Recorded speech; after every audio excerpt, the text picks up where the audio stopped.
Hello. Yeah, hi. Thanks for joining in all. Mr. Rakesh Nair has also joined in from Supreme Petrochem Limited. He's the CFO of the company.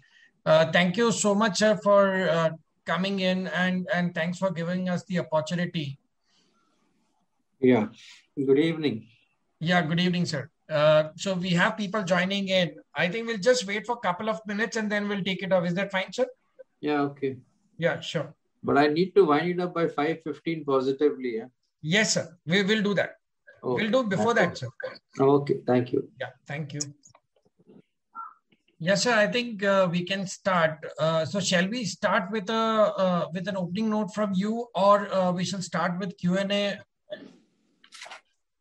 I don't know. I hope everyone knows about the company or they have read about the company. So, if they all have done it, so I don't think there is any need for an opening note then. Sure, sir. Hello. Yeah, I think we can start with the Q&A. Yeah. Individual investor.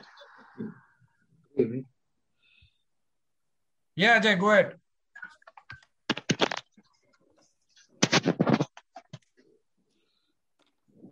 Ajay, go ahead.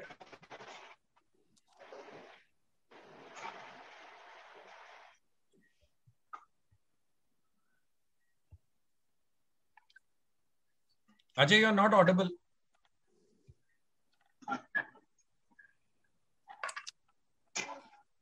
Nehal? Yes, sir. Can you also introduce the person concerned? Like if Ajay is going to speak, he's from which fund or company? Sure, sir. Sure. Yeah. Ajay?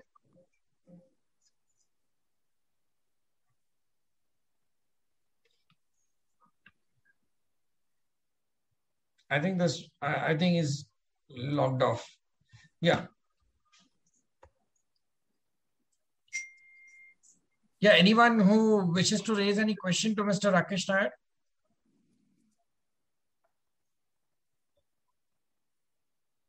Yeah, Nehal, Himanshu this side, if I can start. Himanshu from Capital International. Mr. Nair, thanks a lot for your time. I was just curious to understand,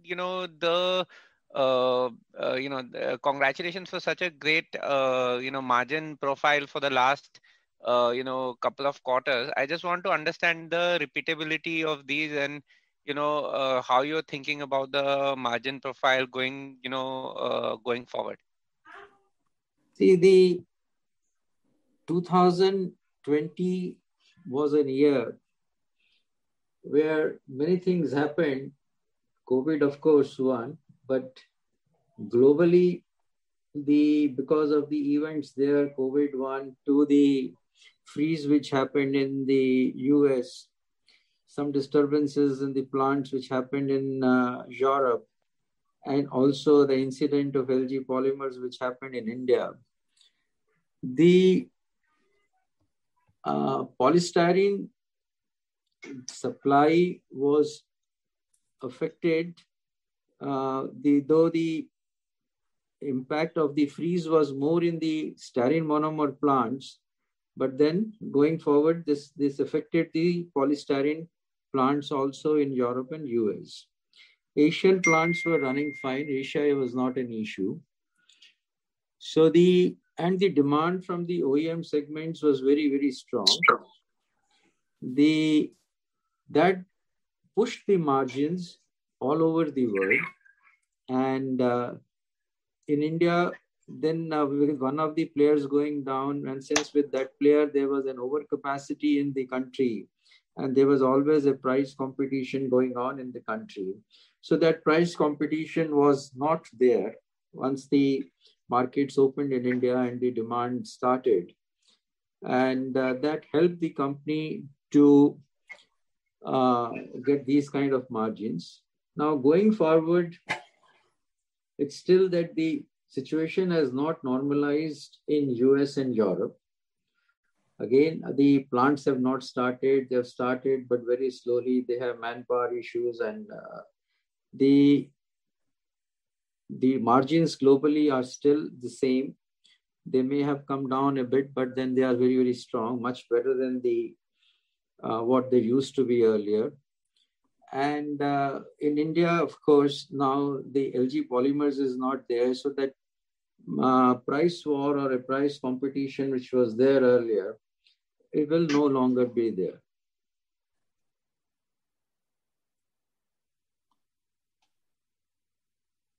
So I think this answers your question, Himanshu. Correct. So I think the way I'm thinking, and maybe you can correct me, is that the US and EU plants maybe will still come back at some point of time. They will come back, but then the two more plants which were in the around or in Asia, one was in Singapore, another in Saudi Arabia. The Singapore plant of Denka, they have converted that plant from polystyrene. It was almost a 200,000 tons plant. Now they've in February this year, they have converted that plant to SMMA, and they have stopped production of polystyrene there. And similarly, in the Saudi, the plant of I think Chevron's plant there, that has also stopped. So in the Asian region also, the supply situation changes. Got it. And the expectation of the LG plant coming back is low probability event according to you? See, I'll go by what it's a sub judice matter, and what the high-powered committee report, which was available in the public domain, that says that plant cannot be operated at that location anymore. Got it. No, thank you. This is for the moment. This is from my side. Thanks a lot. I'll let other people ask. Yeah.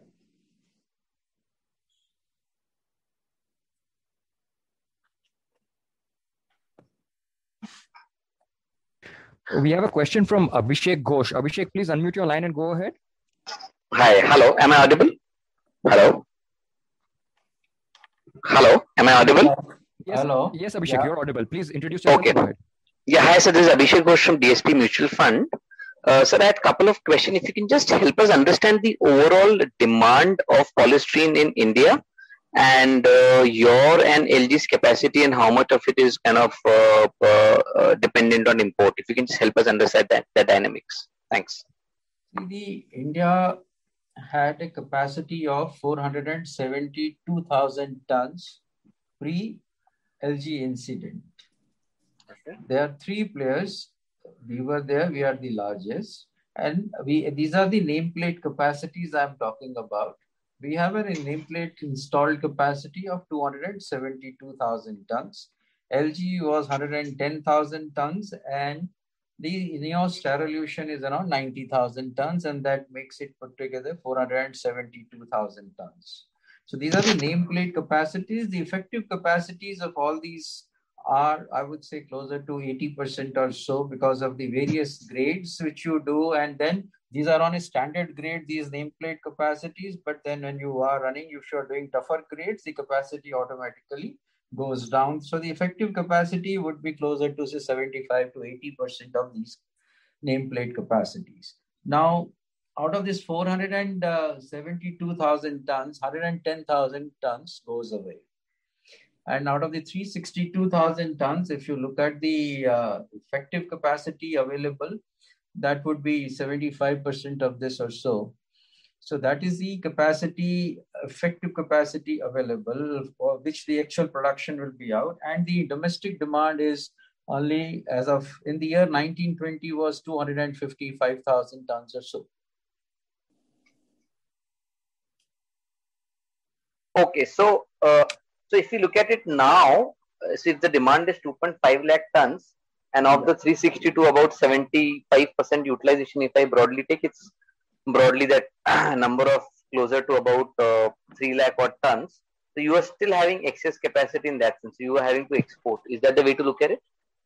Yeah, that's why I say there is enough capacity available in the country. And it's what happens is that there are some peak months also. And during the peak months, it's likely that when the demand is in excess of say 25,000 tons per month. So that was those are the months when yes, perhaps there could be a marginal short supply.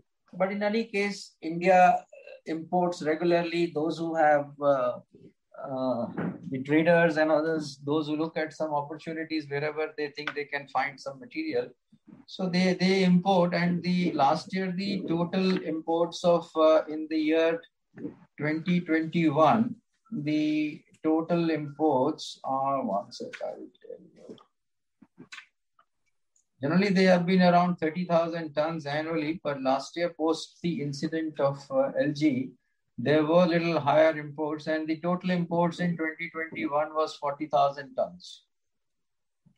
Okay. And are there any exports also that the country does of polystyrene? Yes, we export. We used to export a lot of polystyrene because there was surplus capacity in the country. So we had customers all over the world, and but the situation changed with the incident at LG last year. So then we had to supply the material to the domestic market. So last year our exports that came down, and we would say that in the later part of the last year our exports were in hibernation. So sure. earlier, otherwise, at one point of time, we used to export around 50 to 60,000 tons annually.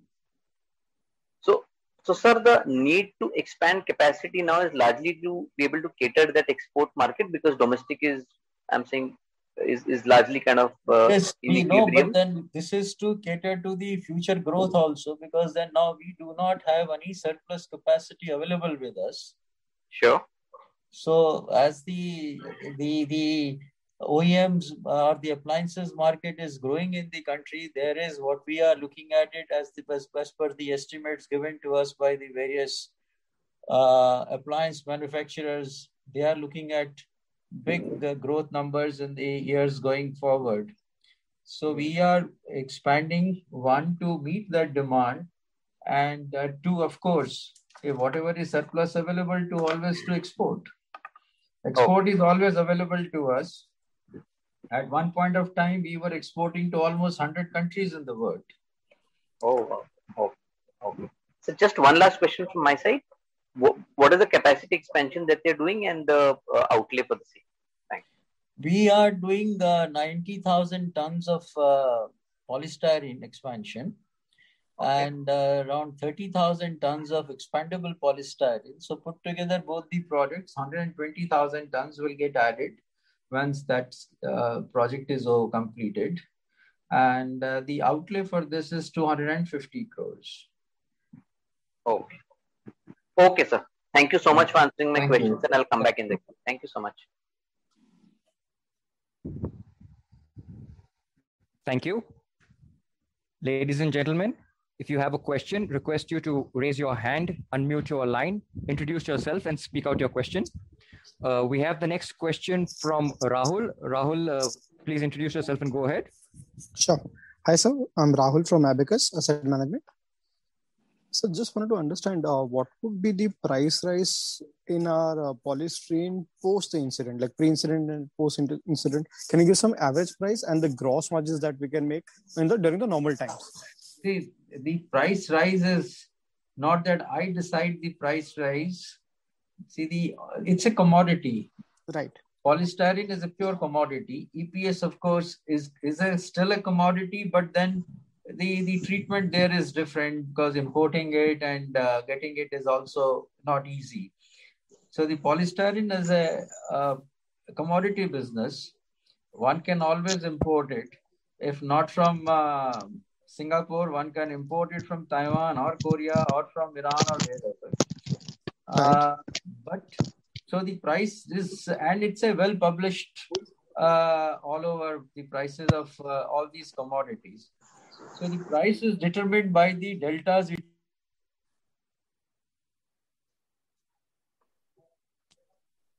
Hello? Yes, sir. Hello. So what would be our gross margins there? No, like so as I just told you that the price is determined based on the deltas globally. So the deltas which are there, they moved up. So automatically then that the price benefit is available because that's the price prevailing globally then. Like I'll give you in the normal circumstances, say in the year 1920 or 1819, if you take it historically the general purpose polystyrene prices, they were all in the region of $175 to $200 over SM. Okay. So they were prevailing in the range of up to $250, $280 in the first 6 months of the last year. But in the later part of the last year, so they all moved $300 plus. Okay. So that was for the GP, and similarly for the HIPS, which was always generally the delta between GP and HI is around $80-$100. So that jumped up, and that jumped up to even as high as the delta improved to an extent of almost that delta of $80-$100 became $250 or so. Okay. So, and what are the key raw materials to produce polystyrene? The styrene monomer. Okay. And we procure it from? We procure it from the Asian markets and also through some contracts from the US markets. Okay. And sir, even though prices for monomers have gone up? Yeah, prices keep on moving. Their prices there, one has to be always vigilant about those prices. And we have, of course, our formulas, predetermined formulas, and which are based on which our prices are determined for on a monthly basis. So, yes, so what would be the key benchmark here? Like what spreads will be keep between the input and output? Like what would be as a company, what would be a policy? Like per kg basis, we would require XYZ rupees per kg or something like that? No, as I just told you that the deltas are, there is an international price. So the international price becomes the benchmark for the domestic price. And the international price, then you add your add-ons. Sure. Your add-ons, then they are for the standard commodity grades. If I am giving a value-added grade, I will add on to that. The base is the international price. Because I am competing, it's a commodity globally available, globally traded. So our price must have some linkages to the international prices. Sure. And sir, who will be our top 3 clients, sir? We supply to everybody in the country. All appliance manufacturers are our customers. Okay. And all large consumers of polystyrene, they are all our customers. There's no person who will not be our customer. LG Electronics was not our customer. They were buying from LG Polymers, but post the LG Polymer incident, though they import some quantities, but they still buy some quantities from us. Right. So any client will be like 15% of our revenue share? No. Okay. Fair point, sir. I'll come back in the queue, sir. Thank you.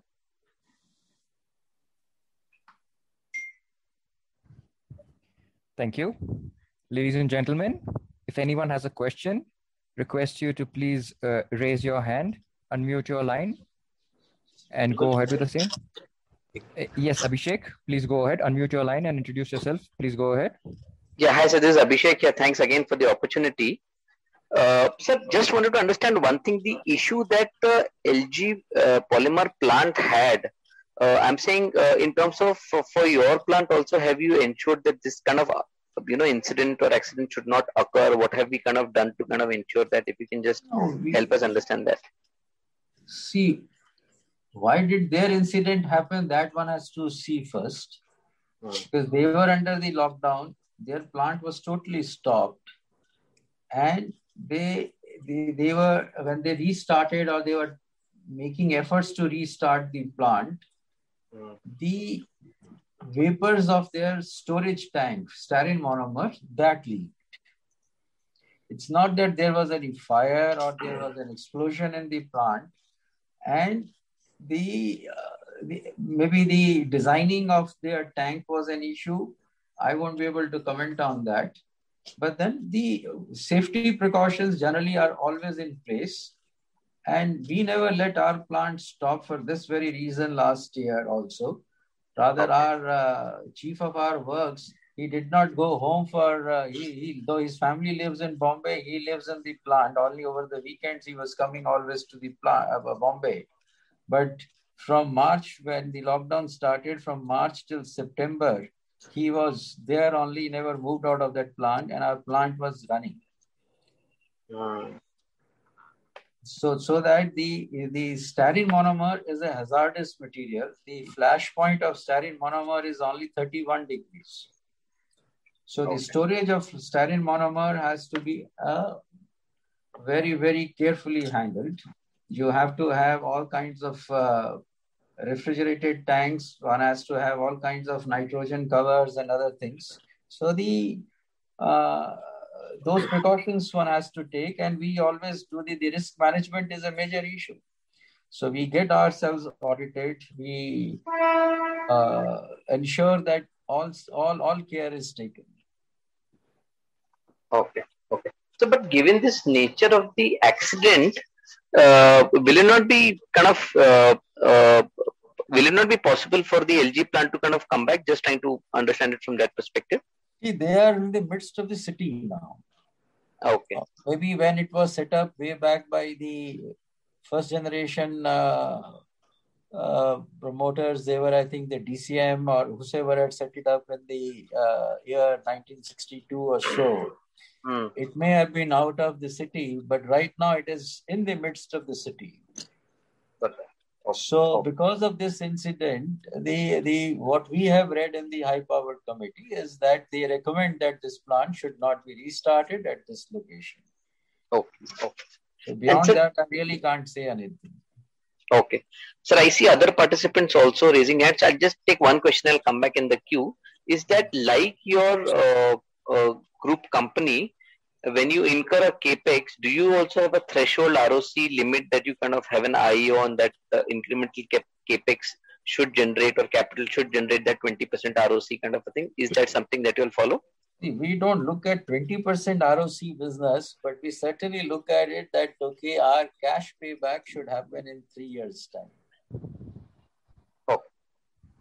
Okay. 3 to 4 years is what we look at it always. But then our business is not a business like the group company, but we are a pure commodity business. So we get governed by the international events also.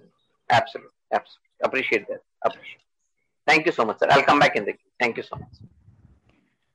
Thank you. We have the next question from Mr. Mitul Mehta. Mitul, please introduce. Yeah, Mr. Nair, hi, this is Mitul Mehta. Can you hear me? Yeah. Yeah, I represent Lucky Investment Managers. Yeah. So if I can go ahead and ask questions. Yeah, please. Yeah. So, sir, so over the years, we've been a polystyrene manufacturer. I mean, our focus has been more on the polystyrene side. You did mention about certain events happening this year, and therefore the spreads have gone up a lot for us. And, we are enjoying the benefits of that. And therefore our cash flows look extremely healthy, and so on and so forth. So my basic question to you is, one is that, obviously we are more vulnerable to the commodity cycle. Is there a thought in the management to, migrate towards more value-added portfolio, focus more on sustainable margins, sustainable profits? I mean, just wanted to get your sense on this, because we are going to throw a lot of cash. So can you help us? In our polystyrene business also, I mentioned to one of the previous questions that we are into some special grades. That is why the capacity also, the effective capacity goes down. And those grades command some premium for us. Similarly, the expandable polystyrene business again is something where we have better margins. But more than this, we are moving more also towards the compounds business. And compounds are what are being used more in we supply to the electrical, electronic, and appliances segment. So that is one segment we are concentrating more. But then we are also evaluating ABS. And ABS is, again, one can say it's a commodity business, but it is more of a value-added commodity business with it's rather an engineering plastic.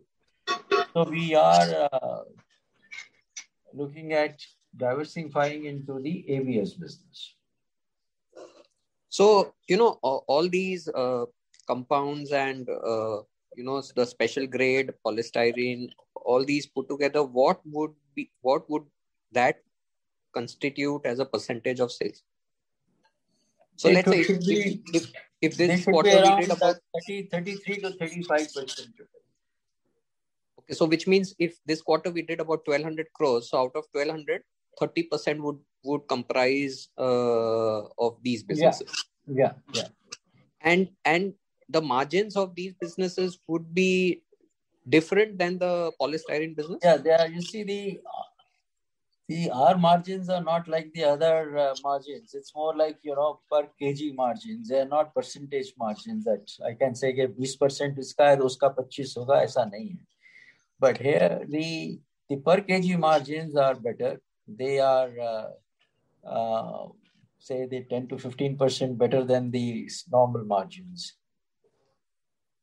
So, sir, if we take let's say if I were to understand your 30% of the business, which is a better margin business, in last, let's say 7-8 years, if I take a cycle of, let's say 10 years, have you seen significant volatility in your per kg margin in the special grade business? See, the special grade business, as I said, is again, the base is the normal grade. The special grade will be better than the normal grade. So if I am making 20% more here than compared to this normal grade, that 20% I will always make.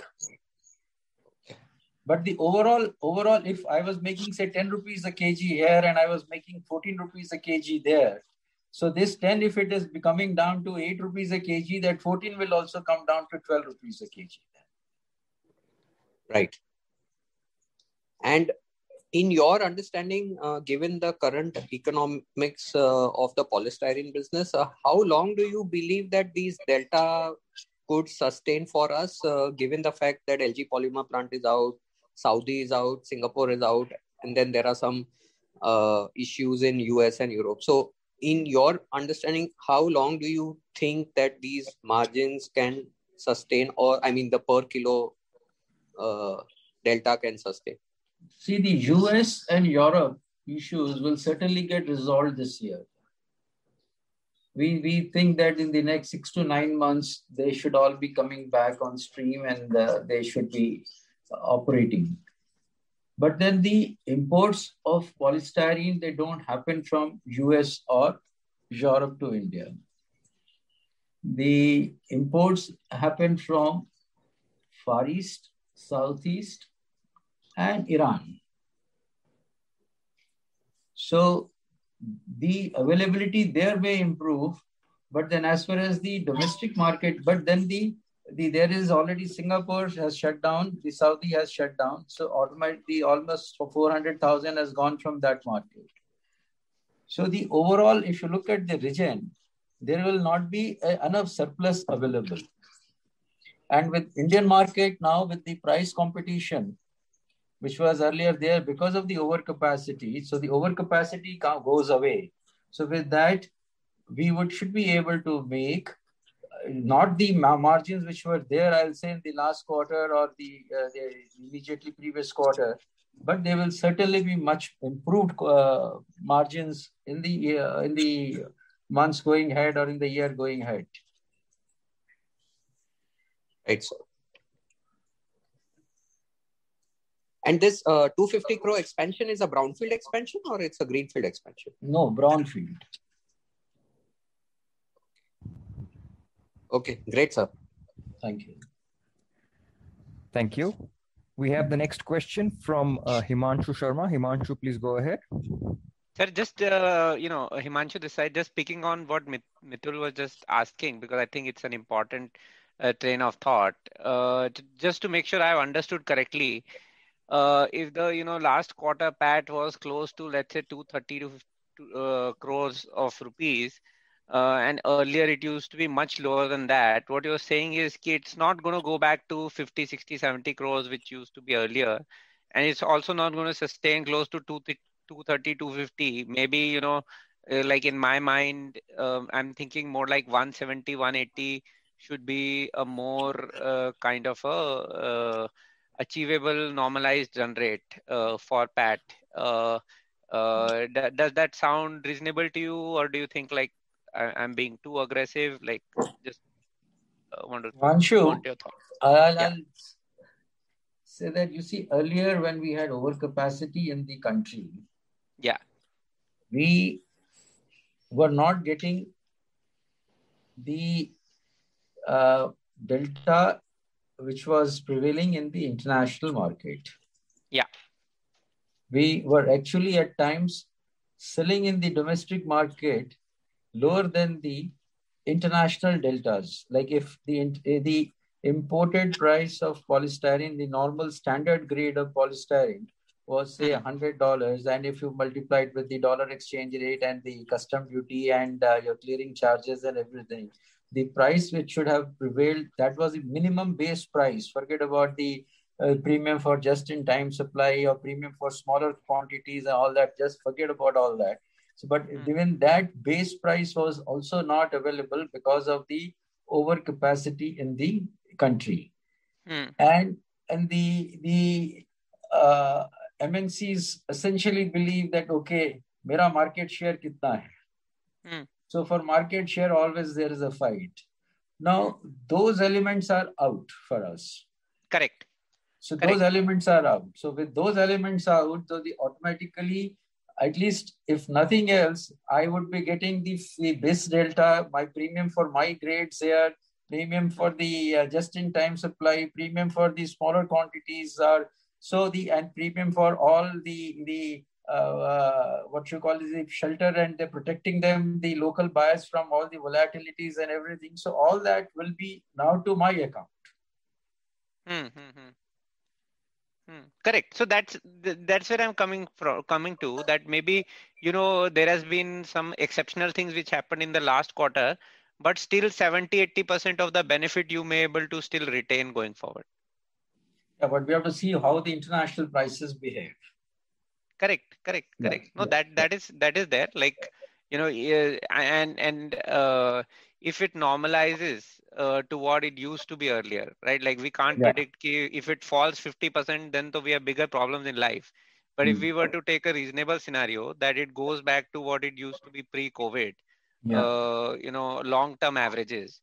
Agar wo long-term average, if we take that long-term average and we add in some of the structural changes which have happened in the Indian market, my question is then, like I don't want a prediction, but if what I'm saying happens to be true, then, just want to understand what is the quantum of benefit you will be able to retain. Is it like more to the extent of 60-70% or just 20-30%? That's the mota math that I want to understand. वो हिमांशु कहना मुश्किल है मेरे लिए at this forum. I can't say that. I can't put any numbers to that at the moment. Sure. Okay. No, thank you. Thank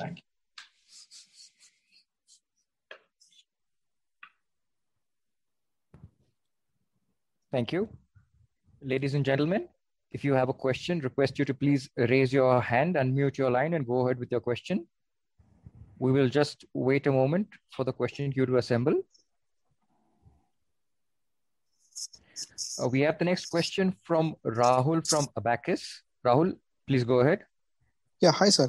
So just wanted to understand what are the duties in terms of raw materials, when we're buying them, any custom duty or anything? The custom duty for styrene monomer is 2.2%. Okay. And on the PBR, it is 11%.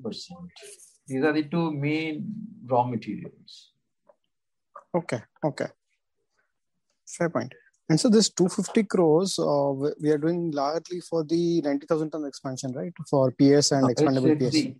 It's 120,000 for these two products, and then small expenditure we are doing it also for our compounds line and master batches line. Okay. And so for ABS? ABS is not included in this 250 crores because right now we are negotiating a technology agreement for that. And once that is fixed, then we will be deciding on the capital cost and all that will be worked out because there are proprietary equipment and other things involved in it. So in the first year, whatever monies have to be spent, of course, the money resources are available with us. So that is not an issue. That will be over and above this. Okay. And sir, in terms of the land bank, will it be on the same brownfield expansion continue for ABS as well? Yes, it will be in the same location. We have enough land available there. We have some 340 acres of land available there. Okay. So where our existing complex is there in near to Nagothane. Of course, we will have to set up all facilities for the ABS, but some common facilities would be available. Sure. And sir, just want to understand, I may be naive here, in terms of chemistry, does the ABS has any synergistic benefits if you are manufacturing polystyrene around it? Like any similar chains or similar raw materials or anything? The raw material, one of the raw materials is same, which is styrene monomer. Okay. And even the clients would be the same? Or we'll have to build up the new client base? Some of them could be possibly same. But then some segments would be new totally for this. Okay. Fair point. So, sir, what would be after a long time, we're doing a large capex. So, I understand the events that have happened that are, we are getting some advantage out of it. But what is our vision internally, like after 5 years or 10 years? Where do we see ourselves in terms of the capacities? We want to increase our base only in the commodity chemicals? We see it. The ABS is a growing business. Right. Polystyrene grow, but then ABS is a business which will grow more also in terms of because autos and whether the fuel, the diesel or petrol automobiles or the EVs, they will continue to use ABS. So there is a major market for the ABS there, apart from the appliances. Okay. Fair points, sir. I'll come back in the queue, sir. Thank you.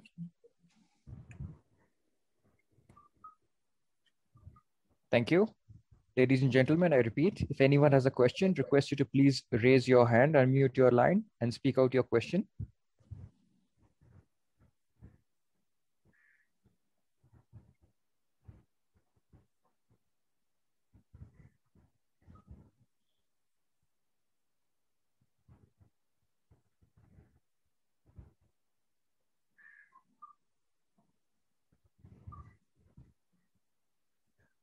We have the next question from Abhishek Ghosh. Abhishek, please unmute your line and go ahead.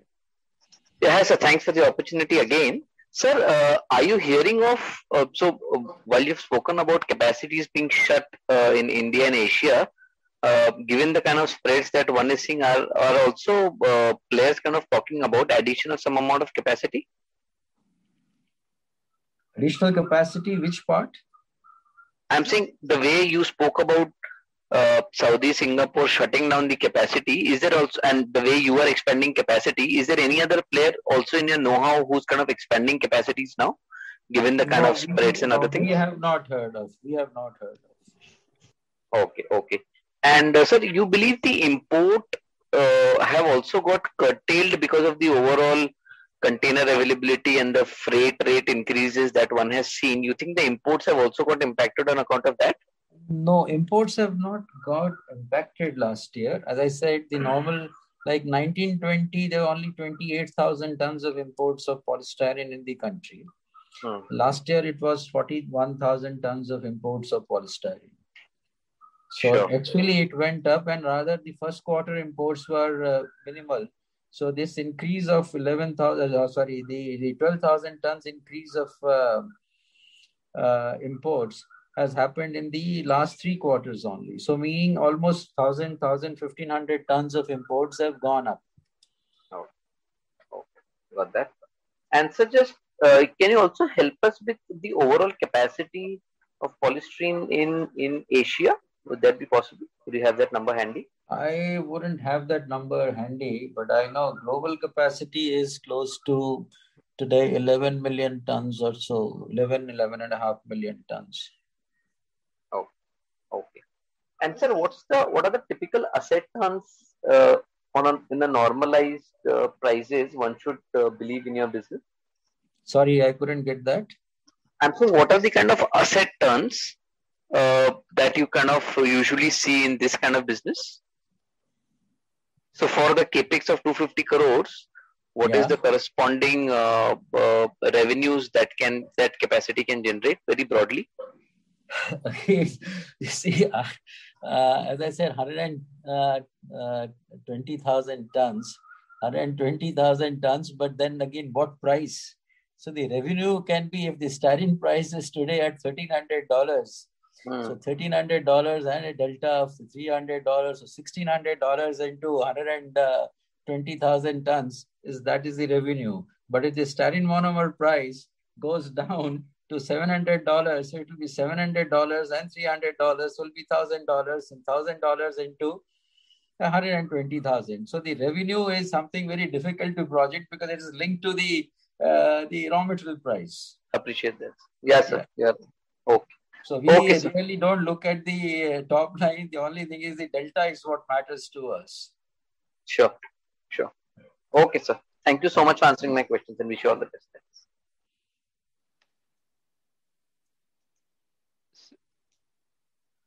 Sir, Himanshu again this side. Just wanted to.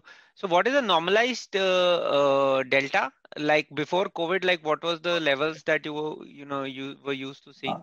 See, the earlier deltas, if you take an average of last 5 years or so, the deltas pre-COVID were in the range for general purpose polystyrene close to maybe $180 to $100. And for the HIPS, they were generally around $80 to $100 over that. So over GPPS, it'll be $80 to $100. But today, those deltas are, as of today, the deltas of GPP international market are ruling closer to $300.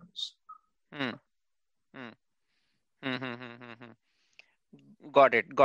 So, going forward, if if I were to assume, to think about the issue that Abhishek raised, right, like in a different way, instead of looking at revenue turns, if I were to look at contribution margin turns, that comes around 200 into the net capacity that you're adding, which is about 120 kilotons, and assume a 80% capacity. Is that the right way to think about like the return on this business, right?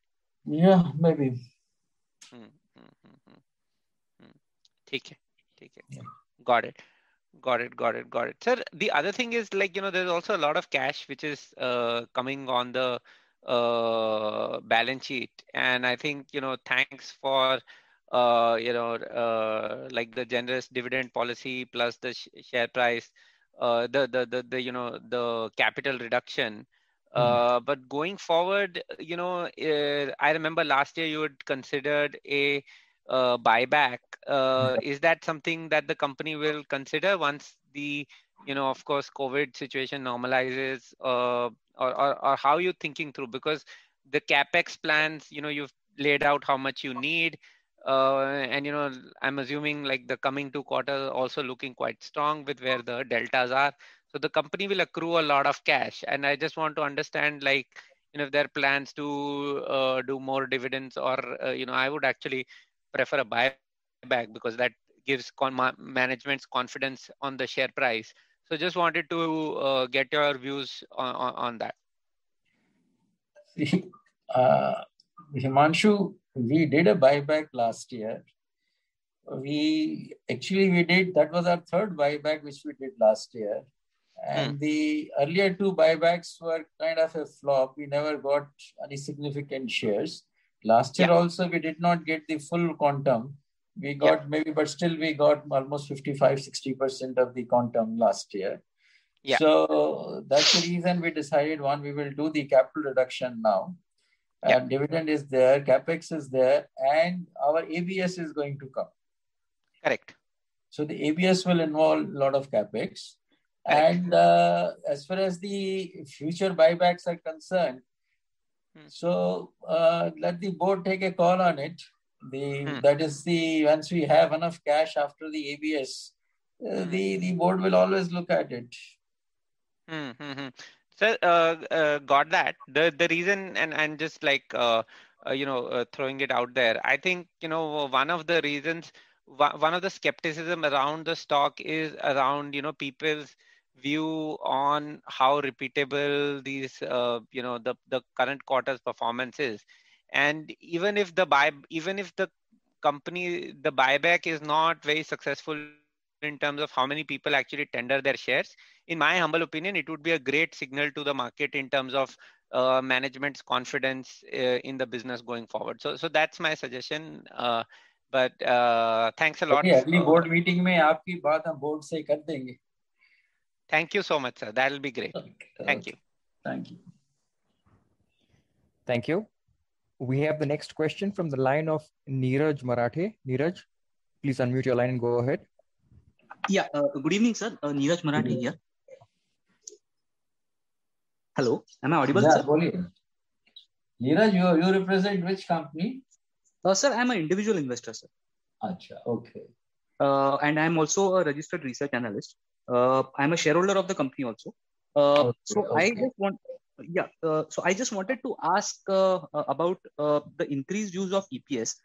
In a lot of developed countries, we see EPS beads being used in the making of ready-mix concrete, or slabs being used as the base for construction of roads. Has any of those uses have they taken off in our country? For example, one of our promoters has a group company which manufactures cement.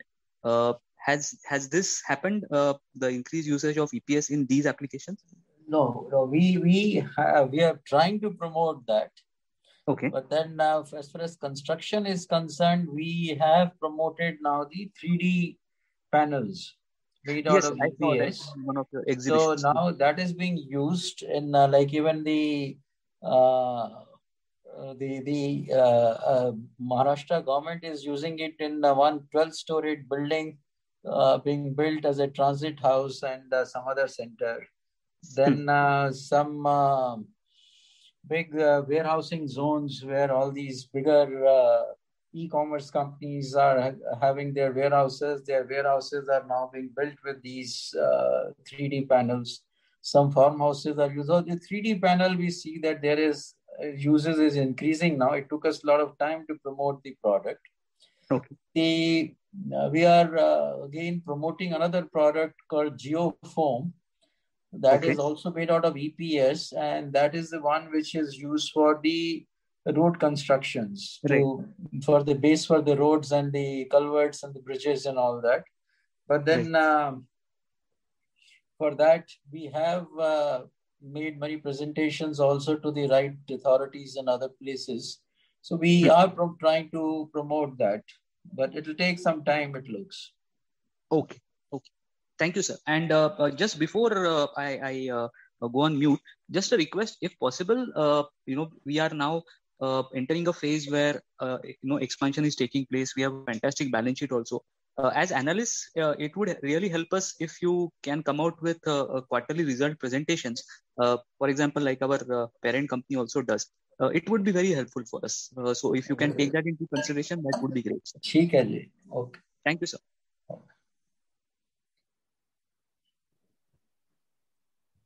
Thank you. We have the next question from the line of Mitul Mehta. Mitul, please unmute your line, introduce yourself and go ahead. Yeah, sir, just wanted to know what kind of volume growth are we seeing currently?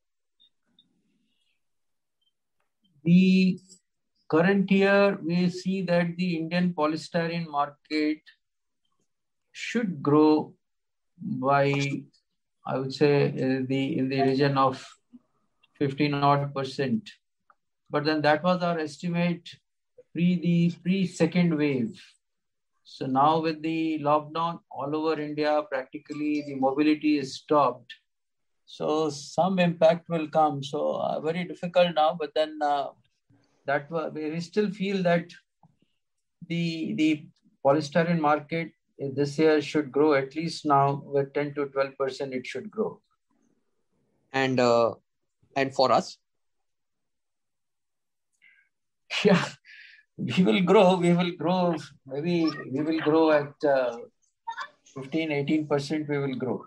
No, I mean, what was our volume growth in Q4? Oh, Q4 volume growth was as compared to that's the actually main season months. We are the time when all the OEMs are also in the full swing. And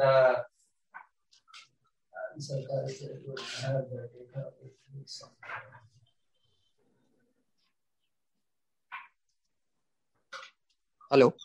Yeah, 1 minute. I'm just trying to see exact number for you if I am able to get that. But then, if you just give us a product by product, is it possible, or it's very difficult to kind of, or your? I mean, the Q4, we had a growth. As over 1920, we had a growth of almost 50%. 50. This you are saying the polystyrene? Polystyrene. Okay. And what about the other products, or generally that's how the company also looks at it? Because this generally, you see, the January to March are the peak months when all the OEMs are in full swing. Right. So they also buy large quantities. And this year, because like the LG Polymers, as I said, was out earlier buying from us. So they also started buying from us. So that growth came to us. And like similarly, our EPS also, we had almost over 50% growth. So EPS, of course, there are other markets also, packaging and the refrigeration and the insulation market. There the EPS is used in great amounts. So that is where the growth also came from. The EPS, you mean to say? Yeah, that is expandable polystyrene. What is our EPS capacity as of today? Today we are 72,000 tons. But that would be part of 270, right? No. This is separate capacity. This is divided between the two locations, one here at Maharashtra and other in Chennai. But we would be using the same polystyrene to make the EPS, right? No. That's a totally different process. That is also made directly from styrene monomer. Achha. So there the polystyrene has nothing to do with the expandable polystyrene. That are two different plants, two different processes. Only raw material is same. Okay. So 270 is polystyrene and 70 is EPS. So yeah, 72 is EPS and 272 is polystyrene. And the new expansion is mainly into polystyrene or both? No, both. So out of 120, how much is EPS? 30,000 tons is EPS. So 90 would be polystyrene and 30 would be EPS. Yes.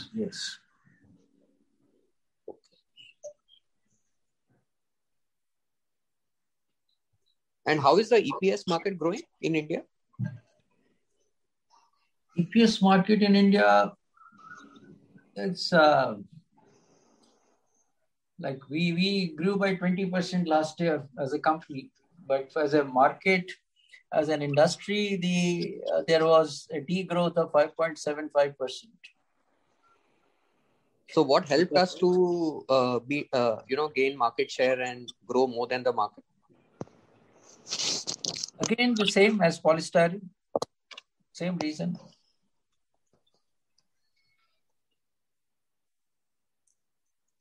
So because of the first quarter COVID, there was no demand also. So the country degrew. Like similarly, the polystyrene also, there was a degrowth of by 12%.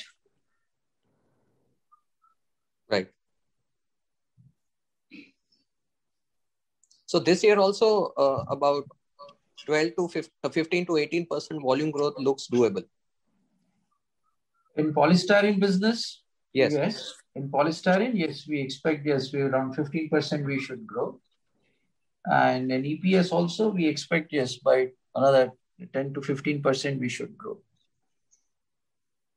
Right. And any other products apart from polystyrene and EPS? These are they comprise almost 68% of our business. And balance? No, then we are into the styrene monomer raw material trading also, because we are the largest importer. So all large users of styrene monomer, they buy from us because we have the necessary infrastructure available. So we have large contracts for styrene monomer we import, and all paint users and the other large consumers, they buy, or the unsaturated polyester manufacturers, they all buy from us.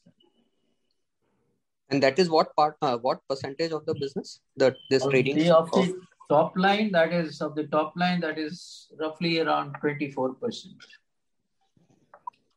24%. And balance 8-10%? That is all our master batch compounds and extruded polystyrene business.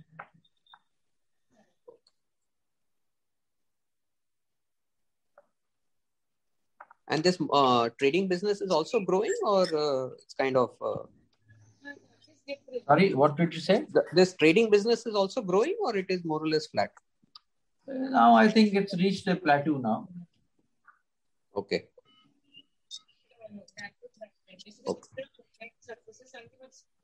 Great, sir. Thank you very much. Okay. Thank you. We have the next question from the line of Mohammad Manda Surwala. Mohammad, please unmute your line and go ahead. Hello, sir. I'm also an individual investor and a shareholder in the company. So my question was a follow-up to Neeraj sir's question. And so you spoke about EPS 3D panel. So sir, I just wanted to understand that, do you manufacture EPS and the panel is manufactured by someone else, or are you the the prime supplier of the 3D EPS panel? No, you make it yourself? We don't supply 3D panels. We only have promoted the product so that the consumption of EPS improves in the country, and there are 3D panels give also a comfortable living to people in terms of insulation and in terms of this is kind of a earthquake protection is there. It's your termite proof. It's gives you insulation as well in terms of cooling and the heating both. So we were trying to promote that, and that is what we have done. And now it's the others who manufacture. We only supply EPS. We were the only one who were kind of people who were who promoted it and made all kinds of presentations to the government, to the investors, to the processors of EPS to bring this around. Brought the machinery manufacturers also. So we promoted the product, we don't manufacture. Right. And sir, on the other lines like the extruded polystyrene insulation boards and SMA, so has the performance this year been overshadowed by how polystyrene has performed because of positive tailwinds that you mentioned? So has that performance taken has that been overshadowed? No, XPS, that is extruded insulation board business, because there was first 6 months of the year there was no construction permitted anywhere in the country. So the demand fell, but then in the last 6 months demand grew substantially, and plus Now, the HPS is used in a big way in the cold supply chain. So all the refrigerated trucks people and all this vaccine movement, they are using our insulation board for that. So though first 6 months there was no activity and construction activity was not there, but then as far as our volumes are concerned, we only had a fall of 8%, not the for 6 months it should have been closer to 40 to 50% degrowth, but for us the fall was only 8% during the year.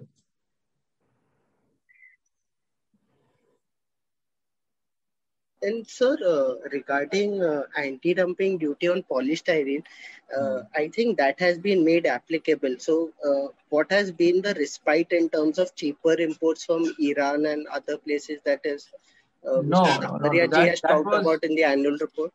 The anti-dumping duty was recommended by the Ministry of Commerce. That is the Director General of Trade Remedies had recommended it. Or they had recommended levy of anti-dumping duty over 6 countries. But when it went to the Ministry of Finance for issue of the custom notification, they have not issued that notification for some reason. So it is still pending with the Ministry of Finance. So as of now, as of today, there is no anti-dumping duty on imports of polystyrene. Oh, okay. Thank you. That's it from my side. Thank you. Ladies and gentlemen, that will be the last question for the day. We would like to thank the management for patiently answering all the queries. Nehal, would you like to just make some closing comments? Yeah. Am I audible? Yes, Nehal, go ahead.